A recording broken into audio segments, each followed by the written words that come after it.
Oh, I'm coming out the snake pit for this. King Jareer in your ear. I'm so fit I don't fit in.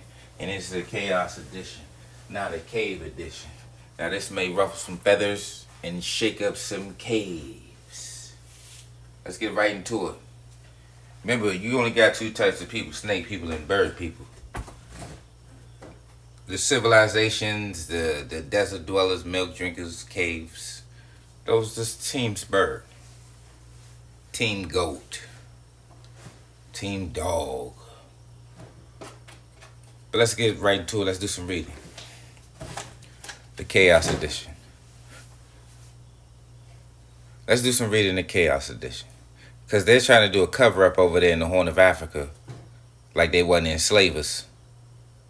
The Cushite, the whole nomadic Cushitic situation.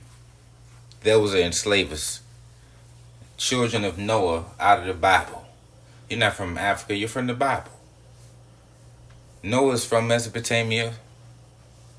All of them cave babies is from Mesopotamia. Them books is coming out the cave. Them goat-skinned Bibles. Them cave churches, cave everything. All cave everything. Black Africans, primarily Bantus from southeastern Africa, were subjected to Somali slave trade as part of the wider Indian Ocean and Arab slave trades.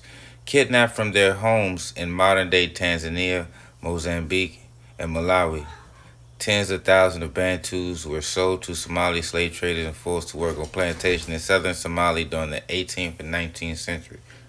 You see what I'm saying?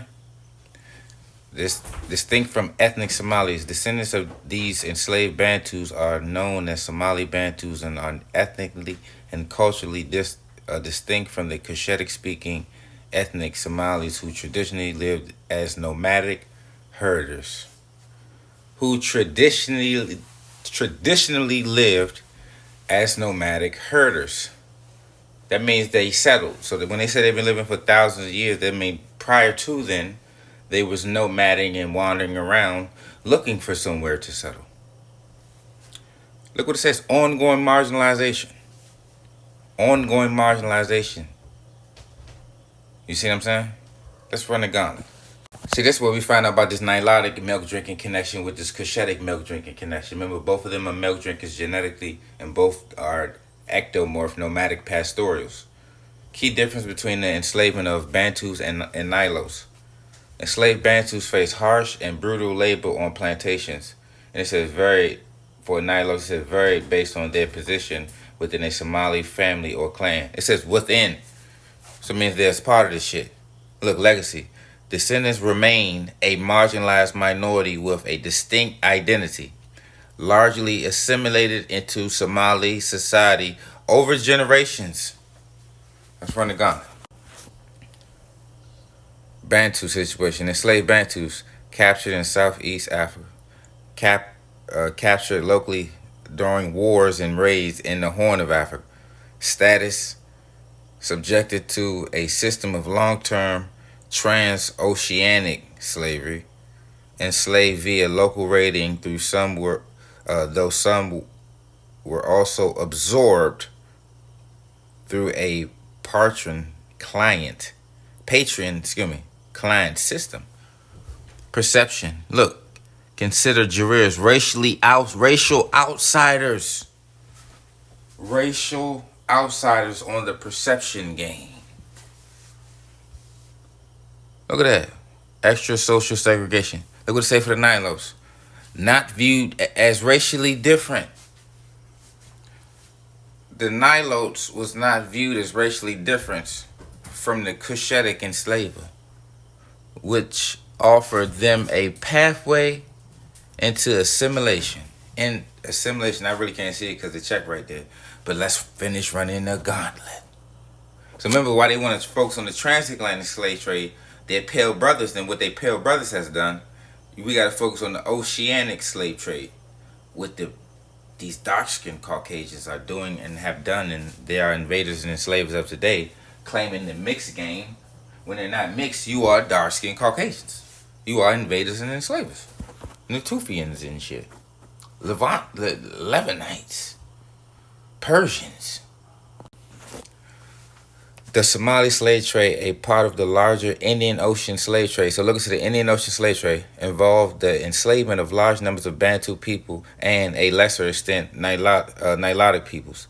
The trade intensified in the 19th century to meet the demand for agricultural labor on plantations in southern Somalia. Labor and Somali enslaved black. Let's start it from the top.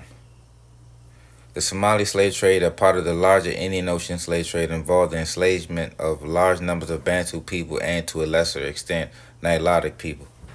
The trade intensified in the 19th century to meet the demand for agricultural labor on plantations in southern Somalia. Labor in Somalia enslaved Bantu people called Jarirs. Hello. You see it. Were forced to perform undesirable agricultural work on plantations along the Shabelle and Jaba rivers. They harvested valuable cash crops such as grain and cotton for both Somali and, later, Italian landholders. Marginalization. Unlike some other enslaved groups, the Bantus were not integrated into the Somali clan system, which left them with no traditional protections. This status cemented their marginalization, subjected them to severe discrimination, stigma, and social segregation that persists till this day. Let's run it on. Emancipation and aftermath. While slavery was largely abolished by Italian colonial authorities in the early 20th century, Italy had to abolish slavery in Somalia. Y'all need to know that. Many former Bantu slaves were forced to remain as laborers on the same plantation during the Somali Civil War in the 1990s. Bantu communities became targets of extreme violence, including rape, killings, and land theft, forcing many to flee the country as refugees. So that's another way why they plan the. We're the majority. You're only 3%. You're only 3%. You're only 5%. You're only this percentage. They come on. They run and look at what's happening. Othering.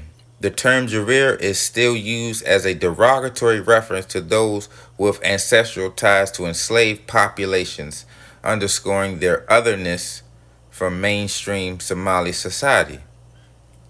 DNA analysis for more precise information, genetic code. DNA analysis, especially from a hair follicle, can provide more definitive information about the individual. Ancestry. Genetic testing from a hair sample can reveal an individual's ancestry with greater accuracy than microscopic methods alone. So the hair game is important because it can reveal your ancestry. They can test whether you can do a lot with hair. You can test if you got drugs, your ancestry, everything, your race. You can look at the hair and tell the race of a person. So let's not fake and talk about it. Just means hair. It's a particular type of hair produced by a particular group of people. Let's run it down. Enslavement of the Nilotic people. Some Nilotic and Oromo people were also enslaved by the Somalis, though their experience differed from that of the Bantu. Origins and status. Oromo and Nilotic people were often captured locally during wars and raids in border states. Unlike the Bantus, Oromo captors were sometimes favored by the Somali captors because they were not viewed as racially Jarir. Some of these captors were absorbed into a patron-client system rather than a lifetime of forced agricultural labor. Distinctions in treatment. The perception, treatment, and duties assigned to enslaved Oromo Nilotic people were often different from those of the Bantu. This social stratification influenced their subsequent integration into social Somali society. Somali slave trades and the Nilo's origin. Look. No physical distinction. While Nilotic people generally have distinct physical traits, the lack of perceived racial differences between Nilotics and Somali people meant that Nilotes were not viewed with the same level of racial prejudice. And this is King Jarir in your ear.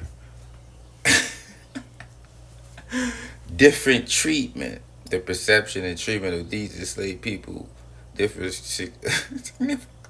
from that of the Bantus and the Nilotes and the Oromo, all to integrate as a Somali family structure over the time through a patron-client system. This may ruffle some feathers.